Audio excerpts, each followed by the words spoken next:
Hello dear students, welcome to my channel. बेटा जी, कक्षा 6 के विद्यार्थियों की गणित कार्य पुस्तिका का हल मैं करवा रही हूँ और ये आपकी गणित कार्य पुस्तिका का अंतिम अध्याय 14 है, जिसका नाम है प्रायोगिक ज्यामिति, एक्सपेरिमेंटल ज्योमेट्री। इससे पहले के सभी चैप्टर मैंने आपको ऑलरेडी सॉल्व करवा दिए हैं, जिसका लिंक मैं आपको डिस्क्रिप्शन बॉक्स में दे दूंगी। पूरी प्लेलिस्ट मैं आपको शेयर कर दूंगी। और जिन विद्यार्थियों ने अभी तक भी चैनल को सब्सक्राइब नहीं किया है तो सबसे पहले नीचे वीडियो के नीचे सब्सक्राइब का बटन होगा, उसको प्रेस कर लो। इस वीडियो को अपने मित्रों को, दोस्तों को शेयर कर दो और इसके लिए कोई भी पैसा आपका नहीं लगेगा। चलिए अब हम अपने 14वें चैप्टर का हल शुरू करते हैं। बहुत ही आसान और मज़ेदार सा आपका ये चैप्टर है। ये क्या कहता है कि निम्न कॉलम क में ज्यामिति की रचना में प्रयोग किए जाने वाले यंत्र दिए गए हैं। इस कॉलम में यंत्र दिए गए हैं। देखो ये क्या दिख रहा है, प्रकार। ये क्या दिख रहा है, डिवाइडर। और कॉलम ख में उनके नाम दिए गए हैं। यहाँ पर उनके नाम दिए गए हैं। जहाँ रिक्त स्थान है उन्हें पूरा कीजिए। जहाँ जहाँ भी आपकी पुस्तक में खाली स्थान है उसको पूरा करना है। एवं कॉलम ग में उस यंत्र द्वारा, ये ग कॉलम है, उस यंत्र द्वारा क्या क्या किया जा सकता है वो बात आपने लिखनी है। सबसे पहले क्या है, प्रकार। मैंने नाम लिख दिया। प्रकार इंग्लिश में कहते हैं कंपास। इससे क्या करते हैं, ज्यामितीय आकृति, वृत्त, त्रिभुज इत्यादि बनाने में इस्तेमाल करते हैं। रेखाखंड का समद्विभाजन करने में इस्तेमाल करते हैं। और बहुत ज़्यादा यूज है, हम 2-3 ही लिखेंगे। कोण बनाने में भी इसका प्रयोग करते हैं। ठीक है भाई, आगे चलते हैं। अब हम दूसरे पर आ जाओ। दूसरा इंस्ट्रूमेंट क्या दिखाई दे रहा है आपको, देखो ध्यान से। ये डिवाइडर कहलाता है। हिंदी में मुश्किल होगा, हिंदी में बोलते हैं विभाजक उपकरण, यानी एक ऐसा यंत्र जो बांटने में काम आता है।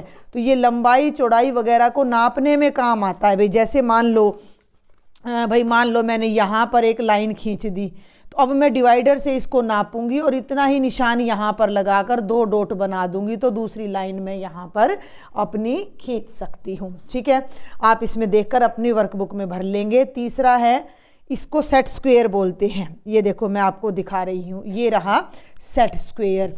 सेट स्क्वायर जिसका कोण 45 डिग्री, 45 डिग्री और 90 डिग्री है।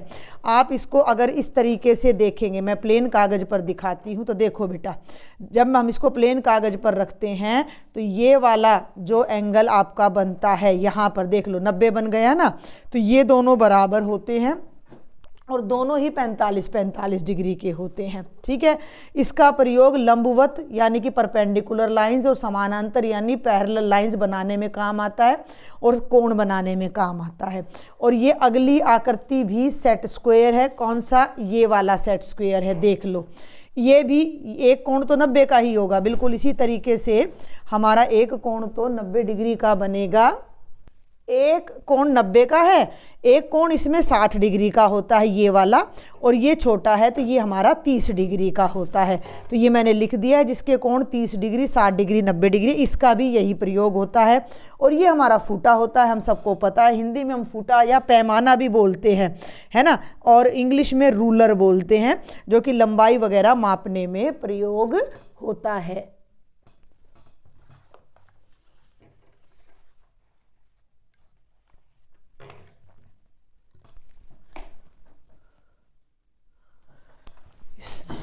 पुराने फ्रेम में लेना होता।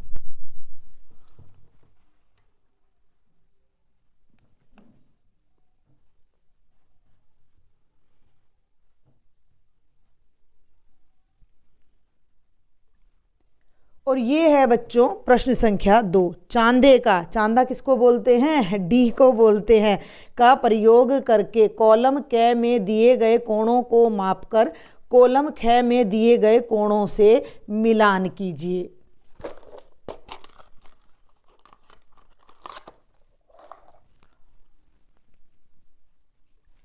तो ये देखो बेटा, ये आपका डी है, चांदा है। ठीक है। और आप कैसे कोण नापोगे, एक कोण मैं जूम करके पूरा वीडियो को बड़ा करके आपको दिखाती हूँ। देखो एक बार जल्दी से, मैं पहले इसी कोण को नाप कर दिखाती हूँ। ये जो ए कॉर्नर है, ए वर्टेक्स है, ए पॉइंट है, और ये आपके डी में सभी के पास डी होगा, ये वाला जो पॉइंट होता है ये, इसको आपने ए के ऊपर ऐसे रख देना है। आपने इसको ए के ऊपर ऐसे रख देना है, और ए के बाद जो ये वाली लाइन है ना, उसको इस नीचे सीधी लाइन पर बिल्कुल सीधा करके रख देना है। समझ में आ रही मेरी बात? इस डॉट को आपने यहाँ ए पर रख देना है। तो ये मैंने यहाँ ए पर रखा, और थोड़ा मैं वीडियो इसको ऐसे करती हूँ ताकि आपको साफ, हाँ इधर कर लेती हूँ, ये देखो ताकि लाइट ना पड़े, और इसको बिल्कुल ऐसे सीधा कर लेती हूँ। कर लिया, दिख रहा है आपको? ये देखो। और अब आपने देखना है कि ये आपका कितने डिग्री का कोण यहाँ पर तैयार होगा। तो ये इस तरीके से जब मैं ऐसे नापती हूँ तो ये आपका बिल्कुल यहाँ से देखो, ये 0, 10, 20, 30, 40, 50, 60, ये 90, ये 100, ये 110 और 120 के बिल्कुल बीच में जाएगा। तो ये 115 डिग्री का, ये एंगल 115 डिग्री का आपका तैयार होगा। अब मैं वीडियो को थोड़ा छोटा करती हूँ ताकि सारे क्वेश्चन फ्रेम में आ जाएं। तो ये 115 इसके सामने यहाँ लिख रहा था, तो इस कोण को मैंने इससे मिला दिया। इसी प्रकार हम सभी कोणों को मापेंगे। तो ये कोण 90 से थोड़ा ज़्यादा है, अब डी की सहायता से माप लेना। तो ये यहाँ 100 डिग्री पर जाकर मिल रहा है। ये कोण हमारा 65 डिग्री का है, ठीक है। और बच्चे ये वाला कोण हमारा 140 डिग्री का है, और ये वाला कोण हमारा 40 डिग्री का है। ये सब मैंने डी से नापे हैं। किस तरह नापे हैं ये मैंने आपको सिखा दिया है, तो आप नाप कर भी इसमें अपना भर सकते हो।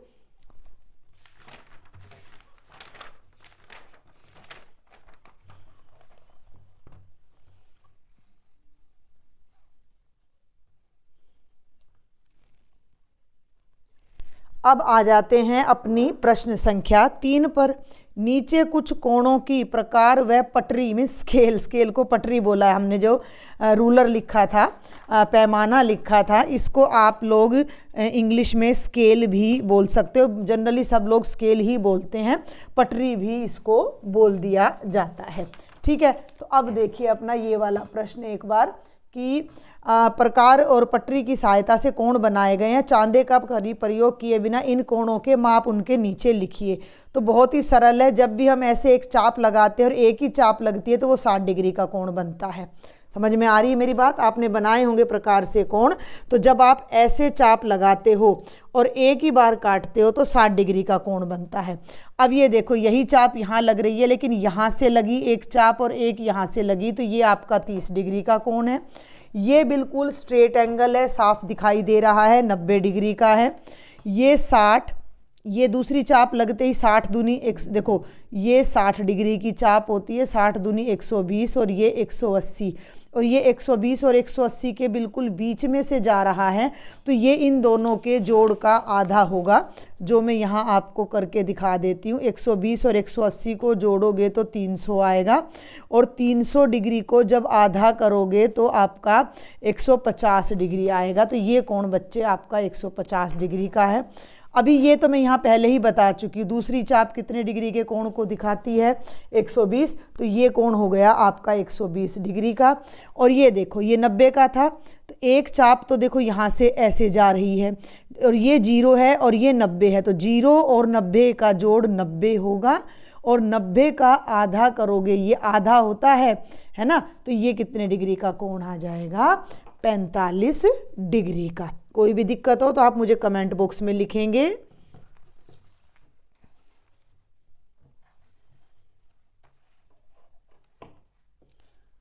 इसने नो रखो याद।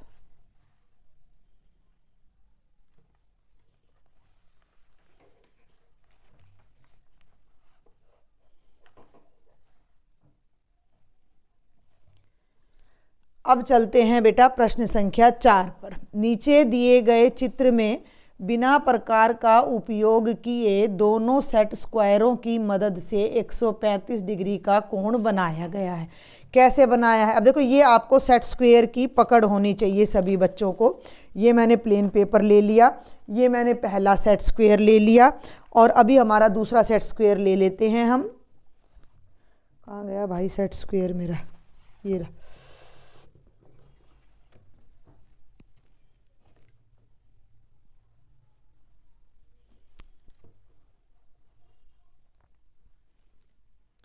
तो ये देखिए दोनों सेट स्क्वायर आ गए हैं। मैंने आपको बता दिया था ये 90 का, ये 60 का, और ये 30 डिग्री का कोण है, और ये 90 का, ये 45 का, और ये 45 का।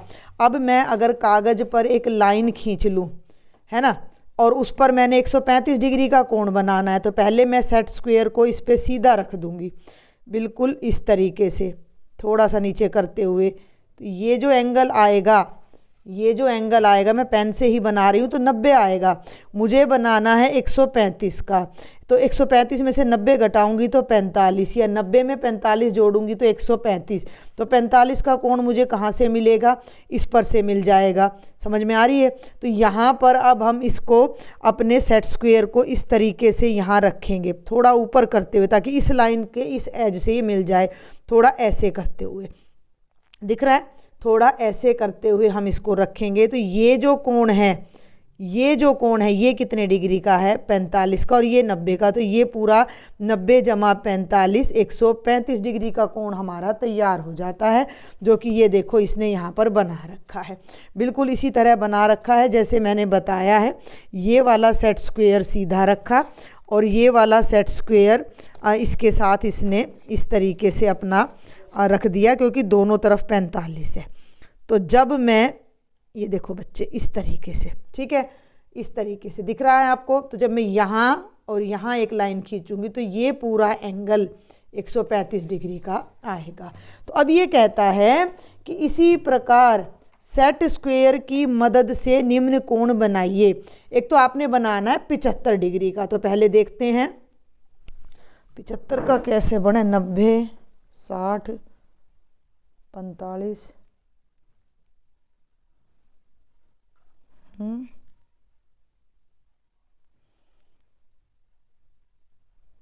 हाँ बन गया।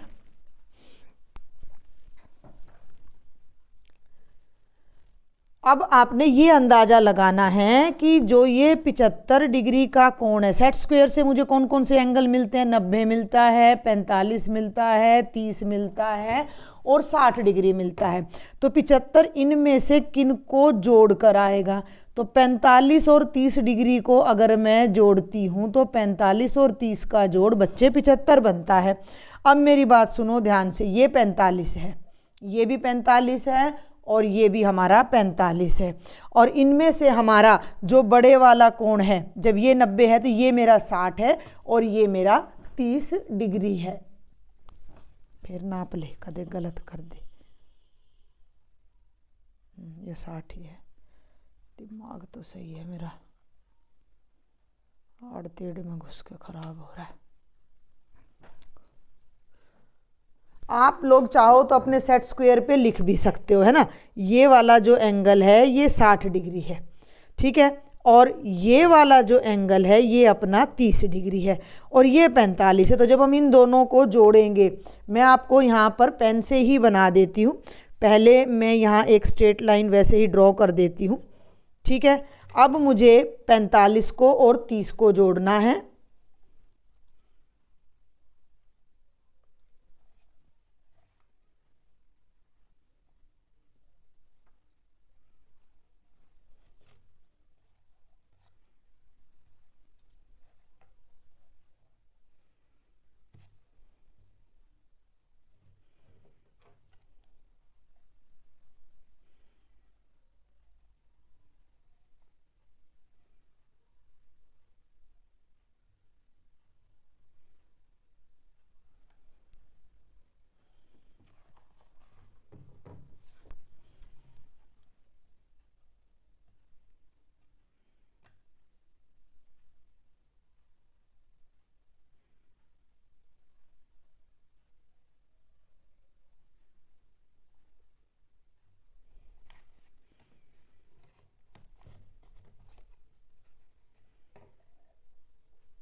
तो ये देखिए बेटा, इस लाइन पर इस तरीके से आप इनको यहाँ पर लगाएंगे। ये दोनों एंगल तो मैं बता चुकी हूँ 45 डिग्री के हैं।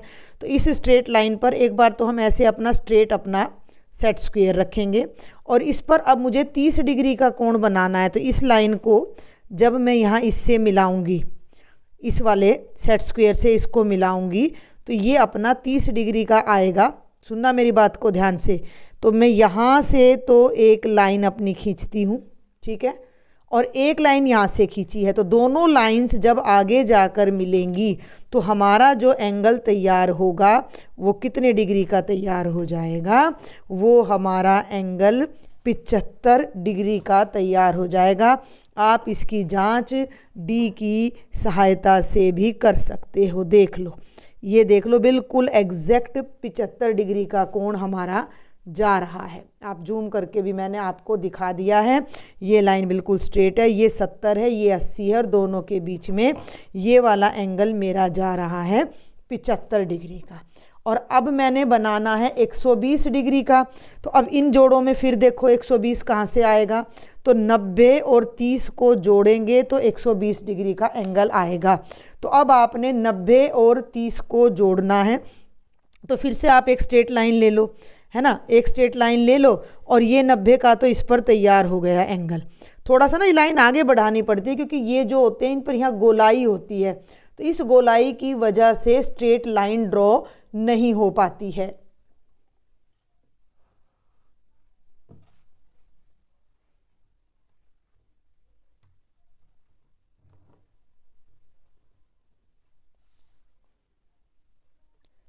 समझ रहे हैं आप मेरी बात को? इस वजह से गोल लाइन ड्रॉ मतलब स्ट्रेट लाइन ड्रॉ नहीं हो पाती है।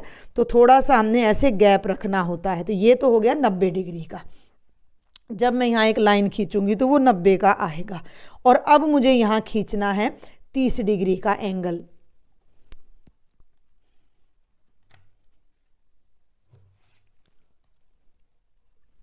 तो इसकी सहायता से 30 डिग्री का एंगल बनाने के लिए मैं इसको ऐसे बिल्कुल सीधा खड़ा कर दूंगी, ठीक है।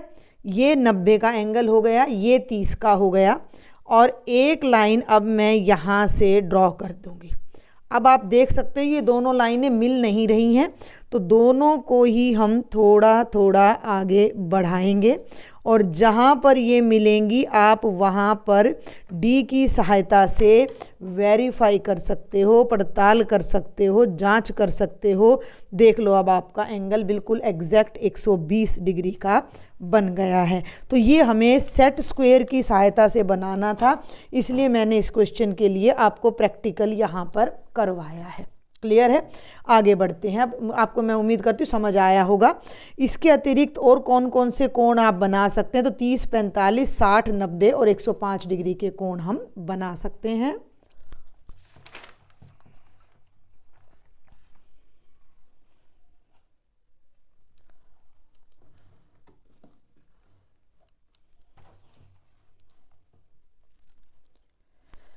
प्रकार पेंसिल कहाँ है?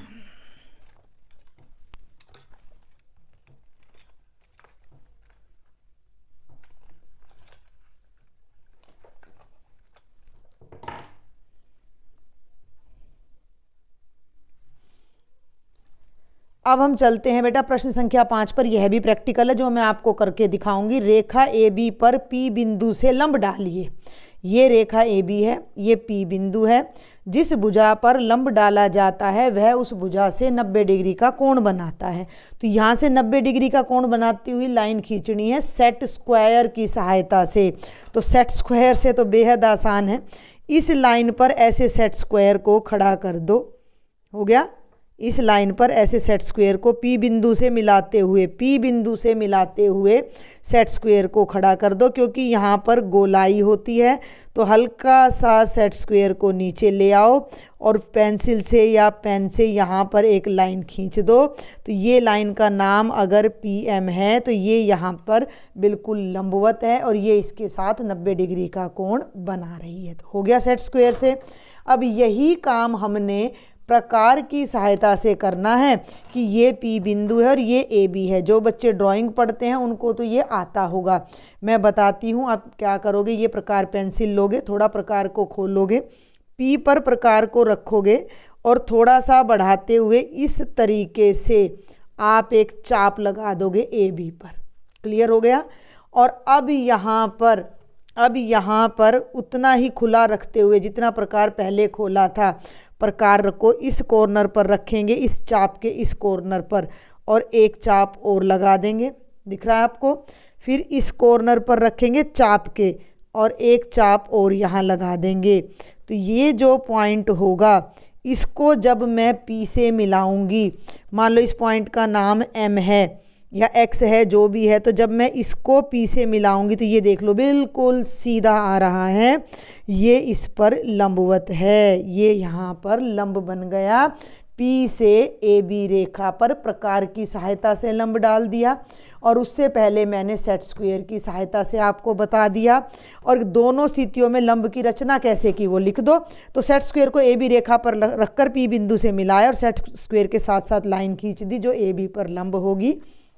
दूसरा पॉइंट प्रकार से कैसे बनाया, P को केंद्र मानकर, यानी कि P पर प्रकार रखकर, है ना, और PA को त्रिज्या लेकर, PA को मैंने तो PA जितना यहाँ इतना ले दिया है मैंने, आप A पर रखकर भी ले सकते हो, पूरी त्रिज्या लेकर चाप लगा दो जो इसको C पे और D पे मिलती है। क्लियर है। C और D से फिर एक एक चाप लगाई जो O पर मिलती है, तो इसको O नाम दे रखा था मैंने पहले ही, और P को मिलाया तो जो OP रेखा है वो CD पर कह लो या AB पर कह लो, जहाँ M बिंदु पर मिल रही है, ये हमारा लंब हो जाता है।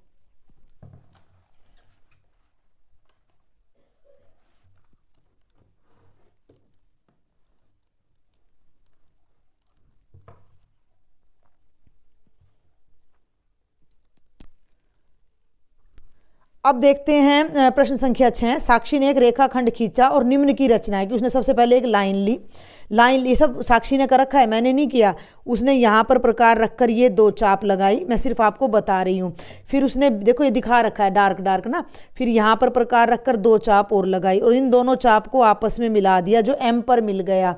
तो ये रेखा खंड, जो ये रेखा खंड है PQ, ये इस AB का दरअसल समद्वि भाजक है। मैं पहले ही समझा दूं, समद्वि भाजक का मतलब है AM और BM की लंबाई बराबर है। ठीक है। अब ये क्या कहता है कि नीरू की इस रचना के विषय में, नीरू ने इस रचना के विषय में कुछ कथन लिखे हैं जो नीचे दिए गए हैं, इनमें से सही कथन पर टिक का निशान लगाओ। नीरू ने बहुत बातें लिख दी। नीरू ने लिखा AM MB से बड़ा है, AM MB से बड़ा है, तो ये गलत है। AM और MB बराबर है, तो AM और MB बराबर है, तो ये सही है।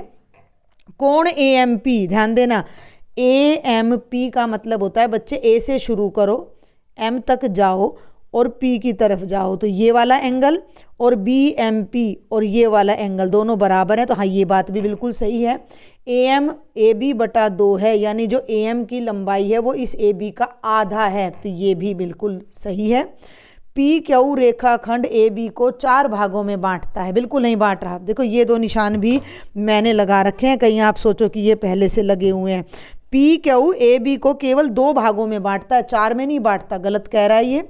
साक्षी ने AB का लंब समद्विभाजक खींचा है, बिल्कुल सही। साक्षी ने ये जो PQ लाइन खींची है ये यहाँ लंब भी है और ये इस AB के 2 बराबर टुकड़े कर रही है, और जो 2 बराबर टुकड़े करे वो समद्विभाजक कहलाता है। ये फिर इसने पूछ ही लिया क्या होता है, चर्चा कीजिए व लिखिए कि लंब समद्विभाजक क्या होता है। किसी रेखा को 2 समान भागों में बांटने वाली और उस रेखा पर लंब भी हो तो वह रेखा लंब समद्विभाजक कहलाती है ना। AB पर लंब भी है और AB के 2 बराबर हिस्से भी कर रहा है।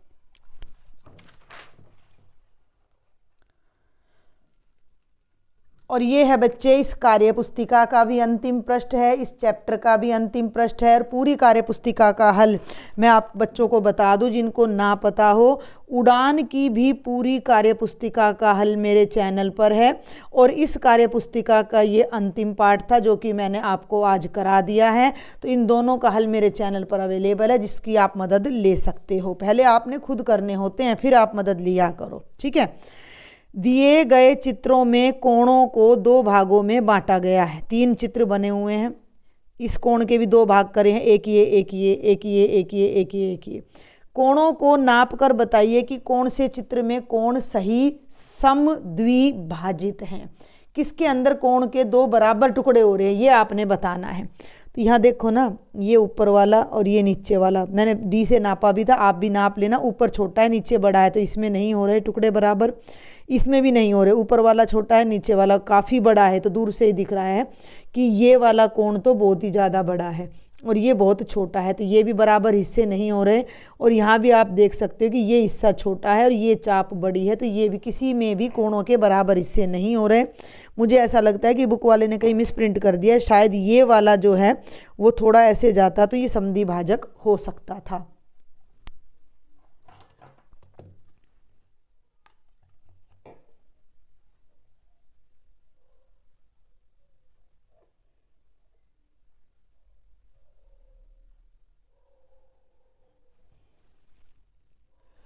हाँ जी, ये लाइन थोड़ी सी ना टेढ़ी जा रही है, आप इसको ले लो, इसको आप ऐसे ही दिखा दो कि हाँ ये समद्वि भाजक। देखो मैं यहाँ बी पर अब डी रख के आपको दिखा रही हूँ, और जो मेरी लाइन है ना, अब आप देखना जो मेरे वाली लाइन है, जो मेरे वाली लाइन है वो 20 डिग्री पर जा रही है, ये वाली थोड़ा सा इसको ऐसे होना चाहिए था लाइन को।